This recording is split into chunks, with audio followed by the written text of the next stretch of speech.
Dance floor की सीढ़ियां चढ़ते हुए एक आदमी अभिनव के सामने आ चुका था।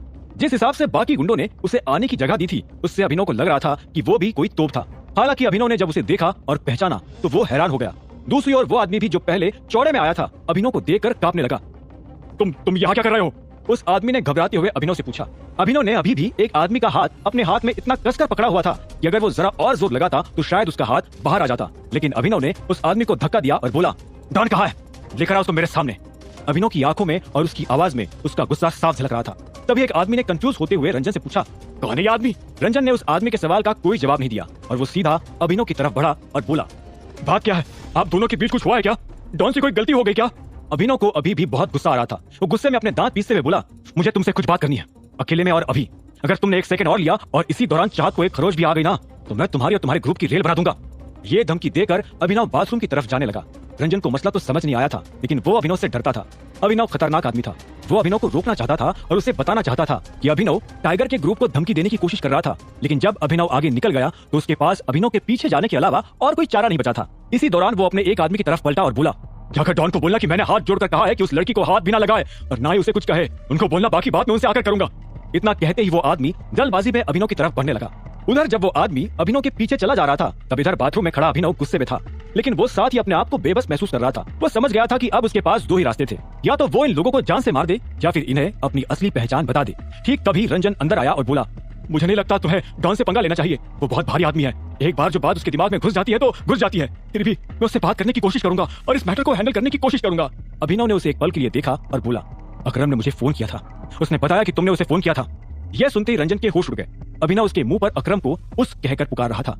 इतनी हिम्मत तो पूरे गुड़गांव में किसी की नहीं थी। हाँ, क्योंकि तुमने कहा था कि मैं चाहूं तो अकरम सर से बात कर सकता हूँ। रंजन के मुंह से यह जवाब सुनते ही अभिनव ने अपनी कमर पर हाथ रखा और एक कदम आगे आते हुए बोला, तुम्हें क्या लगता है उसने तुम्हारा फोन क्यों उठाया होगा? उसने क्यों तुम जैसे आदमी से बात की होगी?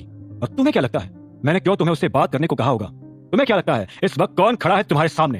अभिनव सवाल पर सवाल दागे जा रहा था और अभिनव के हर सवाल के साथ रंजन और घबराता जा रहा था। उसने एक गहरी सांस ली और अपनी पलकें झपकाते हुए बोला, मुझे कुछ समझ नहीं आ रहा है। तुम कौन हो? देखो मैं ये तो जानता हूँ कि तुम मारते बहुत बुरा हो और तुम किसी के साथ कुछ गलत नहीं होने देते हो। ये जवाब सुनकर अभिनव और एक कदम आगे आया। उसके सिर्फ आधे चेहरे पर रोशनी नजर आ रही थी। उसने अपनी भारी सी आवाज में कहा, अभी भी तुम्हें कुछ समझ नहीं आया? बुद्धि इतनी मोटी है क्या?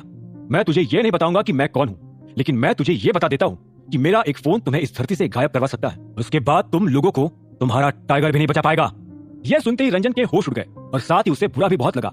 अभिनव ने अब तक जो कुछ कहा वो सब उसने जैसे तैसे सुन लिया, लेकिन वो अपने बॉस टाइगर के बारे में एक भी गलत शब्द नहीं सुन सकता था। वो जानता था कि शहर में टाइगर से बढ़कर कोई नहीं था। रंजन ने चिढ़ते हुए कहा, टाइगर के बारे में इस तरह से बात मत करना। मैं वार्निंग दे रहा हूँ, तुम जैसे अरे गहरे लोग टाइगर का नाम भी नहीं ले सकते। यह सुनते ही अभिनव ने उसे एक पल के लिए ऊपर से नीचे तक देखा और बोला, मैं जो कह रहा हूँ टाइगर को उसमें से एक भी बात का बुरा नहीं लगने वाला है और तुम्हें उससे टाइगर के लिए लड़ने की जरूरत नहीं है। टाइगर के लिए मैं खुद भी लड़ सकता हूँ। ये सुनते ही रंजन एक पल के लिए खामोश हो गया और अगली पल गुस्से में बोला, देखो तुम क्या बकवास कर रहे हो? मुझे कुछ पल्ले नहीं पड़ रहा है। आखिर हो कौन तुम? मैं तुम्हारा बॉस टाइगर। ये सुनते ही रंजन के पैरों के नीचे से जमीन खिसक गई। उसकी शक्ल देखकर ऐसा लग रहा था जैसे उसके दिल ने धड़कना बंद कर दिया था। उसके पूरे शरीर का खून जमा का जमा रह गया था। लगभग 5 सेकंड तक इसी तरह खड़े रहने के बाद आखिर उसने गहरी सांस ली और बोला, अब मेरे पास अपने लड़कों को इधर बुलाने के अलावा और कोई चारा नहीं है। वो तुम्हारे साथ क्या करेंगे मैं नहीं जानता, लेकिन मैं इतना जानता हूँ कि तुम्हें टाइगर के बारे में इस तरह से बात नहीं करनी चाहिए थी। तुम्हें टाइगर की इंसल्ट नहीं करनी चाहिए थी। रंजन को लगा कि अभिनव ये सुनते ही घबरा जाएगा या माफी मांगेगा, लेकिन उल्टा वो ये सब सुनकर हंस रहा था। उसने हंसते हुए कहा, तुम अपने बॉस को मारने की धमकी दे रहे हो। तुम्हें याद है ना, टाइगर ऐसी हरकतों को माफ नहीं करता। रंजन चुपचाप खड़ा अभिनव को देख रहा था। वो जिस कॉन्फिडेंस के साथ रंजन के सामने खड़ा था, उसे देख अब रंजन को भी कंफ्यूजन हो रहा था। तभी उधर अभिनव ने अपनी अंगूठी खोली और उसमें गुदा हुआ टी रंजन को दिखाते हुए बोला, मुझे पूरी उम्मीद है कि तुमने इस अंगूठी और इस टी के बारे में जरूर सुना होगा। उस अंगूठी को देखते ही रंजन के होश उड़ गए। उसकी आंखें फटी की फटी रह गई थी। उसने अभिनव की तरफ देखते हुए कहा, सब लोग यही कहते थे कि टाइगर की पहचान है उनकी अंगूठी, जिसके अंदर एक खास किस्म का टी गुदा हुआ है। T for tiger. अभिनव ने उसकी बात सुनकर धीरे से हाँ में सिर हिलाया और फिर अपनी शर्ट खोलकर पलटते हुए बोला, फिर तो तुमने इस टैटू के बारे में भी सुना होगा। इतना कहते ही अभिनव पलटा और अपनी पीठ पर बने एक छोटा सा टाइगर का पंजा रंजन को दिखा दिया।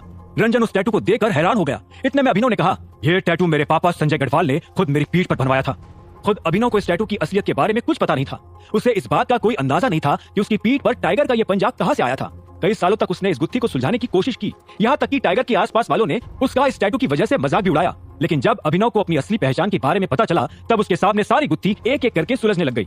उधर रंजन, जिसने अभी अपनी आंखों के सामने ये सब देखा था, अब उसकी आंखों के आगे उसकी दुनिया घूम रही थी। उसके पैर कांपने लगे और वो कब अभिनव के पैरों में गिर पड़ा, खुद उसे भी पता नहीं चला। अभिनव के साथ साथ रंजन के मन की गुत्थी भी सुलझ चुकी थी। उसे याद आ रहा था कि अभिनव ने अपने बारे में उसे उस रात भी बताया था, जब रंजन अपने साथियों के साथ मिलकर अनन्या को छेड़ रहे थे। लेकिन तब रंजन ने उसकी बात को सीरियसली नहीं लिया था। वो समझ गया था अभिनव अकरम को सिर्फ अकरम क्यों कह रहा था, क्योंकि वो था टाइगर। इधर अभिनव ने अपनी शर्ट वापस पहनी और धीरे से रंजन से बोला, मैंने कहा था ना, तुमने जो किया है उसकी सजा तुम्हें मिलेगी। नहीं बॉस, प्लीज मुझे माफ कर दीजिए, मुझे ही नहीं हम सबको माफ कर दीजिए। मैं आपको पहचान नहीं पाया था। आप मुझे जान से मारना चाहते हैं तो मार दीजिए, लेकिन प्लीज मुझे मारने से पहले मुझे माफ कर दीजिए।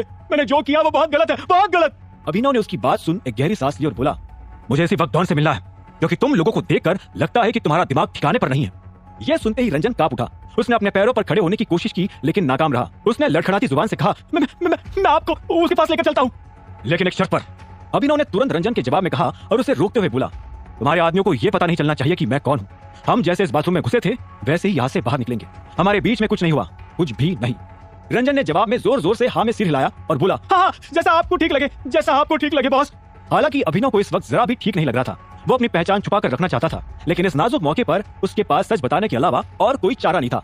एक तरफ चाहत थी तो दूसरी तरफ उसके अपने आदमी। कुछ देर के बाद अभिनव और रंजन फिर से डांस फ्लोर पर आ गए थे।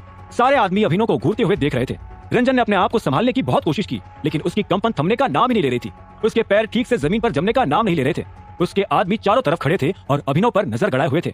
अभिनव ने उनकी नजरों से बाहर निकलते ही सबसे पहले चाहत को ढूंढने की कोशिश की। उसने देखा कि चाहत बिस्तर पर थी। उसके अंडरगारमेंट्स छोड़कर सारे कपड़े खुले हुए थे। डॉन उस आदमी से बात कर रहा था जिसे रंजन ने भेजा था।